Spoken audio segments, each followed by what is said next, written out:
Bonsoir et bienvenue pour notre troisième émission de Carême. Dimanche passé, nous finissons prendre le temps pour nous guetter ensemble qui manière bon premier chrétien qui vivent dans l'unité et la fraternité, qui manière tu prends le temps aussi pour la fraction du pain, prendre le temps pour vivre la solidarité et pour aider bon du monde plus pauvre, et qui manière tu prends le temps pour prier au temple. Aujourd'hui, nous pour continuer, suivre et lire le livre des Actes des Apôtres, nous pour gagner le temps avec Monseigneur, guettant plus en profondeur sa texte, côte Pierre, au nom de Jésus, fin permettre à une paralysée lever, marcher. Monseigneur, bonsoir. Bonsoir. Alors, au fin nous rappelle le thème de la lettre pastorale, c'est au nom de Jésus, marche. C'est une phrase qui Pierre dit avec une paralysée devant le temple. Aujourd'hui, est-ce que vous êtes capable de nous, pour situer nous, ça l'événement-là, comment ça s'est passé? Donc, c'est après la Pentecôte, que Pierre, les apôtres, mais aussi madame, rassemblés, vous avez la force d'Esprit Saint. Et avec un bel enthousiasme, vous avez partagé la bonne nouvelle. Et un jour, Pierre a le temple pour la prière. Donc, ça se passe à Jérusalem. Donc, il y a le temple de Jérusalem. Y aller pour la prière. Et là, quand il est pour rentrer dans le temple, près d'une porte, qui appelle la Belle Porte, et il y a un monsieur, il trouve un monsieur, qui dit à lui, monsieur Pierre, un petit casse. Il est paralysé. Il est paralysé. C'est un paralysé qui, la parole de Jésus dit à nous, qui tous les jours, tu amènes là, assis devant le temple pour faire la charité. Et quand il dit, monsieur, un petit casse, Pierre a arrêté. Et bien intéressant, la parole de Dieu dit à nous que Pierre regarde lui. Et Pierre dit à monsieur là, regarde-moi. Il est là, Pierre, pour dire, la monnaie m'a pénant, trésor m'a pénant, mais si qui m'a au nom de Jésus de Nazareth, réveille-toi et marche. On met de l'accent dans sa regard, qui tient sa dédimouna, Pierre et le paralysé. Voilà, tellement important, et parce que Pierre, habité par l'Esprit Saint, il est attentif aux réalités.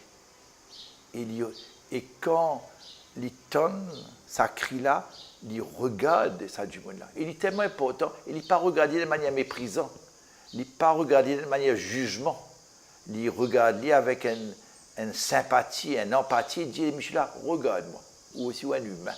Et c'est deux humains qui se regardent. Et ça pose une question, nous, témoins, missionnaires, est-ce qu'il nous prend le temps, regarde Dimoun? Est-ce qu'il nous prend le temps, regarde la réalité autour de nous? Attentif à Et voilà, est-ce qu'il nous est attentif à ce qui... Il y a bien sûr qui fait la misère efficace, mais il y a la misère physique, il y a la misère morale, il y a la souffrance autour de nous. Et le missionnaire, comme Pierre, c'est celui qui est attentif aux réalités de vie. Et quand on peut dire le missionnaire, ça veut dire tout chrétien. Tout baptisé, et tout le temps, je suis content de dire ça, quand un chrétien vit sa mission, il n'est pas purement service. Moi, en tant qu'évêque, je suis responsable de la communauté. Mais le tout, nous appelez pas le Seigneur à être témoin de Jésus. Et dans ce texte-là, Monseigneur, ou dans l'aide pastorale, on parle de ça, on reprend ce texte-là, et après que Pierre finit de lire sa parole-là, l'évangile dit à nous, les actes des apôtres disent à nous que Pierre, tu prends lui par la main. Voilà, ça aussi, parce que ce n'est pas l'évangile, ce n'est pas une parole magique. Jésus, bizarre, nous la bouche, lève-toi, au nom de Jésus, lève-toi et marche, mais Jésus, bizarre aussi, nous coopération pour faire ça du monde la lever. Et l'évangile, effectivement, les actes des apôtres disent à nous que Pierre, le saisissant par la main, et nous quand même imaginer un diable qui peut assiser, le saisissant par la main, fait lui lever et fait lui marcher. Nous ne pouvons pas imaginer aussi, et Pierre bien fait des efforts. Ben oui, il fait des efforts, effectivement, parce que pour un diable, depuis sa naissance, pas une marche, un poids ça. Oui. Et Pierre, il prend le temps, lève-lui, met-il debout et commence à faire lui marcher.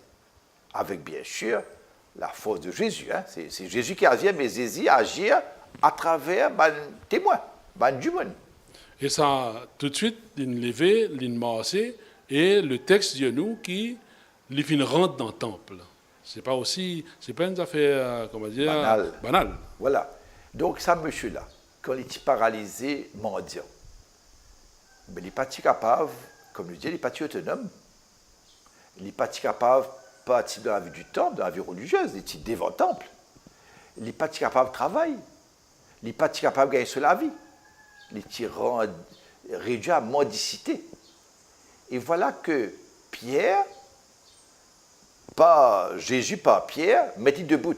Et il louer Dieu, ça veut dire qu'il louer, c'est il reconnaître que Jésus peut agir, il reconnaître que Dieu, par Jésus, vivant.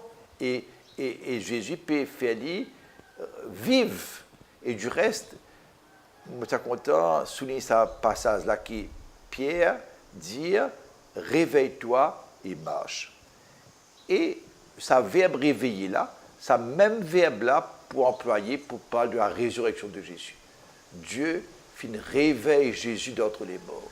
Ça veut dire que sa guérison là, certainement il y a une guérison physique et c'est formidable, hein, mais c'est beaucoup plus qu'une guérison physique.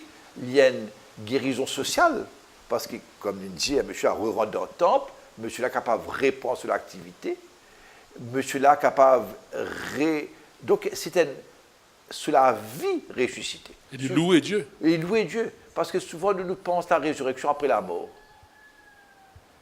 Mais non, la résurrection, bien sûr, après la mort, nous pourrons ressusciter définitivement. Mais la résurrection commence dès maintenant. Quand nous accueillons Jésus, nous la vie ressuscitée, nous revivons, nous vivons comme un fils et fille de Dieu, comme un vivant.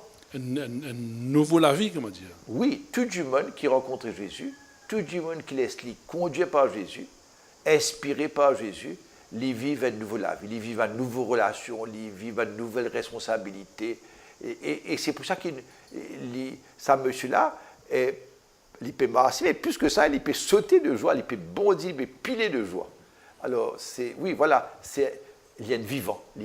Par Jésus, à travers l'action de Pierre, à travers la parole de Pierre, par Jésus, cet homme vient un vivant, il est ressuscité. Alors, quand nous lisons le texte, la prochaine phrase qu'il nous trouvée, après qu'il nous dit que cet homme il loué Dieu dans le temple, prochaine phrase, nous trouvons tout de suite, tout le peuple est étonné et il loué Dieu aussi. Voilà, parce que tout le monde dit, je trouve ça, monsieur, tous les jours, devant le temple, assis, et puis devant la monnaie, hein, et je trouve lui peut masser, peut louer Dieu. Et le texte dit aussi, les parties langue Pierre exactement, reconnaissant, moi je supposais, hein, les parties langue Pierre exemple. Et le peuple, alors la traduction créole, qui Pierre Daniel traduit, moi bien content, Pierre Daniel disait dans la traduction créole, le peuple il reste à bouche ouverte. Ah, hein, et étonnement, et ils ont loué Dieu. Ça veut dire qu'ils ont aussi reconnaître que par Jésus, Dieu fait ces hommes-là masser. Enfin, et moi, je crois que c'est important de nous redire ça, parce que nous sommes capables de rester la bouche ouverte, nous sommes capables de étonner, nous sommes capables de trouver des affaires intéressantes, mais il y a l'autre pas qui nous dit, c'est bon Dieu qui n'a agi là. Voilà. Et quand nous dit la prière de louange, c'est ça la prière de louange. La prière de louange, c'est reconnaître que Jésus agit dans l'histoire humaine, que Jésus, aujourd'hui, encore, comme hier, pour ça, monsieur-là, aujourd'hui encore, Jésus, réveille-nous, fais-nous vivre, ce qu'il appelle vivre, dans le sens plein du terme. Monseigneur, nous finissons étudier ce texte-là et nous trouvons dans la quelle manière Pierre, les fin prend la main, sa paralysée-là, pour aider monter, aider marcher. Et aujourd'hui encore, quand nous sommes dans la vie autour de nous, dans la vie de l'Église, nous pouvons trouver quelle manière, concrètement, le mouvement Caritas, nous peut prendre la main aux enfants qui n'ont pas de quoi manger par l'école, pour aider autres marcher à aller plus loin. Donc nous pouvons écouter maintenant un témoignage qui vous fait par Jacqueline Raffo, qui vous dit nous quelle manière, concrètement, Caritas peut faire ce travail-là pour aider les enfants à avancer, à aller plus loin dans l'éducation. Le projet Caritas, c'est un projet alimentaire que nous donnons aux enfants un repas chaud à l'école, un repas équilibré. Ça fait commencer quelques années de cela. Caritas a bénéficié d'un fonds avec le CSA et plusieurs bailleurs de fonds fin de nous l'année dernière. Normalement, si un enfant n'a pas gagné un repas, il ne peut pas apprendre bien à l'école. Parce que ça aide lui pour y apprendre bien et pour mettre lui debout. Caritas est intéressé avec ce projet-là parce qu'il y a beaucoup de familles qui sont dans le besoin. Ils n'ont pas réussi comme si donnaient un repas équilibré à leurs enfants. Et dans le cas, comme on connaît, il y a des parents, il y a plusieurs enfants, et des parents, il y a une madame qui peut élever les enfants tout seuls, 3, 4, 5 enfants. C'est difficile pour y arriver. Parce qu'il y a des enfants qui peuvent aller à l'école cette semaine-là, et dans l'autre semaine qui peuvent rester, mais c'est bien difficile pour ça, pour aider ces enfants. Combien d'enfants dans ce projet-là tu peux gagner l'aide-là? L'année dernière, nous avons 300 enfants qui nous peuvent aider. Voilà, 300 enfants qui peuvent bénéficier de ce repas-là. Et pour cette année-ci, nous pouvons gagner un peu de difficulté. L'argent que nous gagnons, donc nous gagnons, il n'est pas suffit. Toujours, nous pouvons donner 50 enfants manger dès le mois mars jusqu'à mois septembre. Tu dis qu'il y a 300 enfants qui sont dans le besoin réel. Vous avez fait un recensement, une enquête. Maintenant, fonds qui est là, 50 enfants capables de gagner manger. Oui, c'est ça. 50 enfants qui nous capables de manger pour fonds qui nous font gagner. Mais nous avons une grande difficulté qui nous réfléchissons là, nous pouvons guetter comment nous pouvons faire. Qu'est-ce que vous avez décidé pour faire? Eh bien, nous avons décidé, nous costons la tête ensemble, nous nous réunissons, nous avons décidé que nous faisons un appel à les paroissiens, tout le monde qui peut vivre dans Rodrigue, de générosité. Si vous êtes capables, aidez-nous à faire un système parrainage, que vous êtes capables de donner au moins un enfant un repas chaud. Un enfant pour gagner un repas, c'est à peu près 800 roupies. Mais si nous sommes capables aussi, nous pouvons donner 400 roupies ou 800 roupies, selon nos moyens, un petit don. Et comment pour faire ça don-là, parvenir jusqu'à Caritas? Nous sommes capables d'aller au bureau vicariat de Pont-Maturin avec Nicole. Nous allons faire nos dons. Et voilà, Nicole elle a pour donner un reçu. Au nom du Caritas, au nom du vicariat de Rodrigue, je lance un appel pour tous les paroissiens, tous les gens qui peuvent vivre dans Rodrigue, tous les jeunes qui sont en travail, qui donnent de générosité, qui ont des enfants au moins capables de gagner un repas équilibré, chaud avec nous.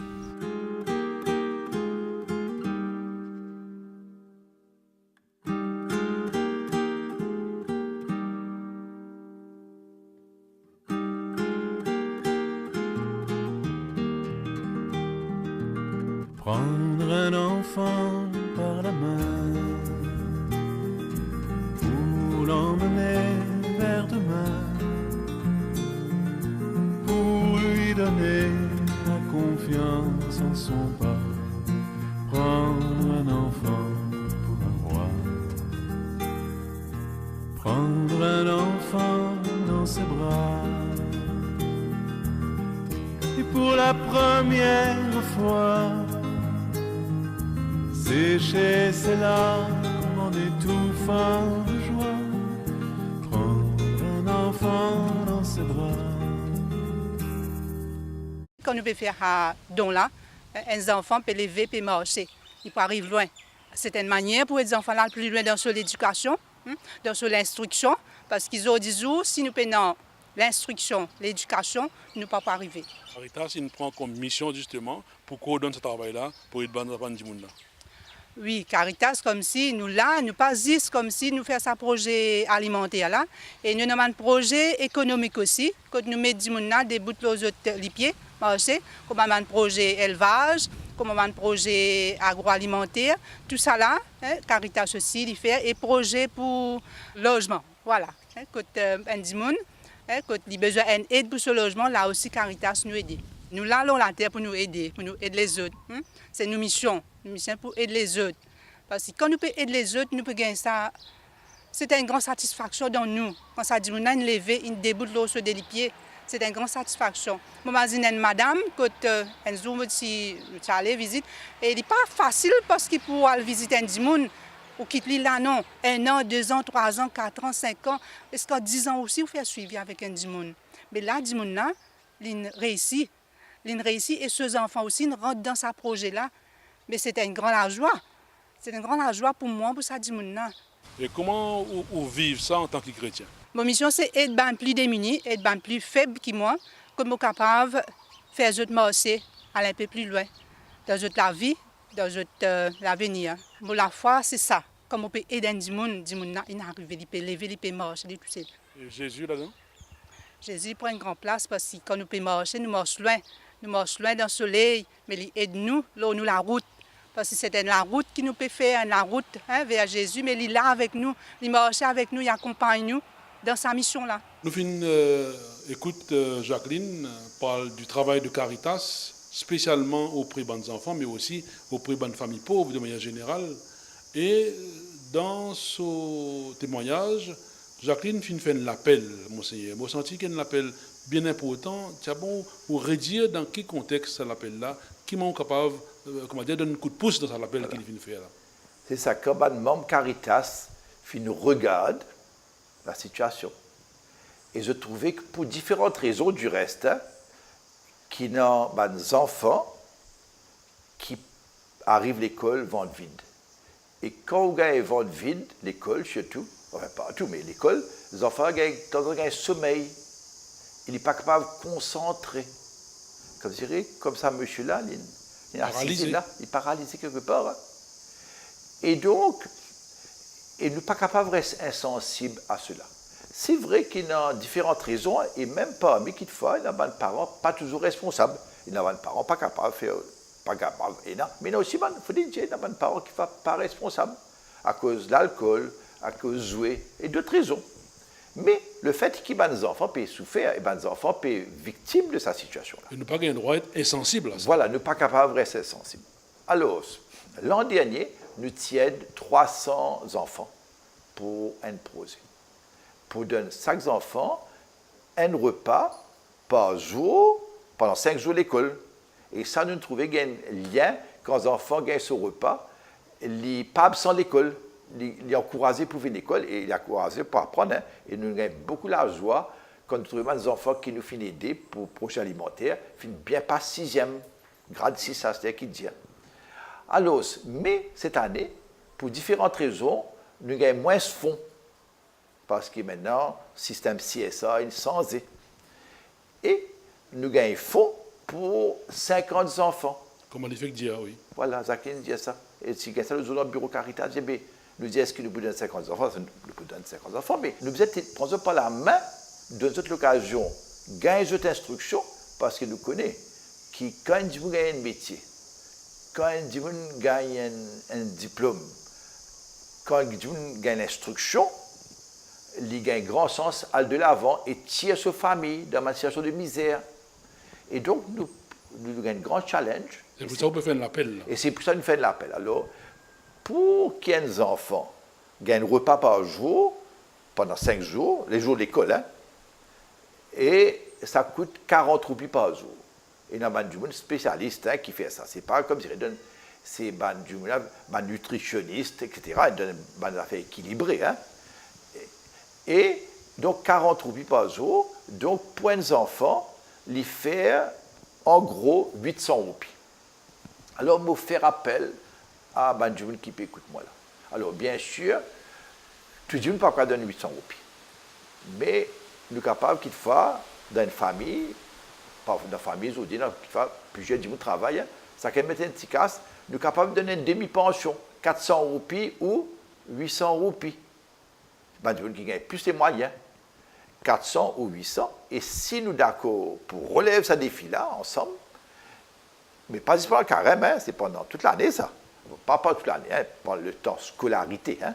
Alors, moi, vite, volontaire, soit 400, soit 800, même c'est organisé entre eux, hein, et je donne l'argent dans le centre cardinal Margio, au responsable des finances. Et là, le responsable des finances nous donne un reçu, comme quoi je fais une verse soit 400, soit 800 roupies. Il fait une manière pour nous, Rodriguez, nous, chrétiens de Rodriguez, mais aussi des personnes de bonne volonté, hein, qui peuvent écouter moi là, qui, pour parrainer les enfants. Alors, c'est un moyen concret, Monseigneur, qui Caritas peut offrir aux chrétiens dans Rodrigue en général, dans Dimoun en général, pour montrer un signe de solidarité envers les enfants qui sont plus pauvres. Voilà, et Caritas invite tous les chrétiens, mais on dit Rodrigue, toutes les personnes de bonne volonté, comme je dirais, à nous réaliser dans sa réalité-là, à nous regarder ces enfants-là, nous sommes capables de mettre ces enfants-là dans les yeux, hein, parce que si nous ne pas ces enfants-là un jour, qu'ils deviennent mendiants pour honter les autres, à nous regarder dans les yeux, à nous prendre par la main, parce que les enfants, ils ont fait des efforts, hein, parce que pour les enfants apprendre dans l'école, ils ont fait des efforts, mais nous avons envie de donner les moyens. S'il y a un sommeil, il n'y a pas qu'à faire ces efforts. Mais quand nous manger, nous exiger, nous ne pas exiger, mais nous veiller qu'il fasse ces efforts pour qu'il réussisse sa scolarité.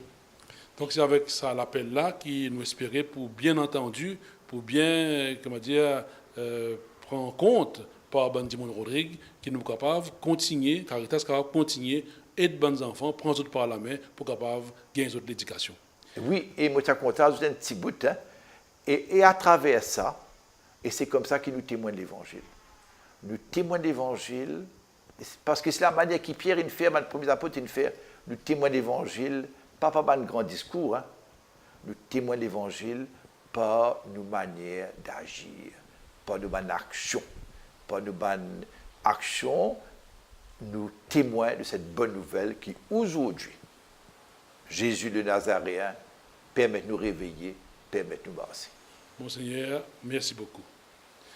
Nous donnons d'autres rendez-vous dimanche prochain, que nous pourrons continuer la lecture de la lettre pastorale, continuer à comprendre plus les actes des apôtres, et nous rappelons autres simplement que, pas oublier, dans la semaine, pendant la session carême, dans notre famille, dans notre village, nous allons profiter pour capable jouer ensemble, pour nous capables mieux comprendre cette pastorale là et mieux vivre nos temps de carême et mieux saisir nos missions comme chrétiens. Pas oublier aussi, pour aider nous dans ce temps de carême, nous avons l'émission de radio qui passait tous les vendredis à 6h15 dans la radio et une manière aussi pour nous capables de plus comprendre la pastorale. Et nous donnons d'autres rendez-vous dimanche prochain à 8h30. Au revoir et à bientôt.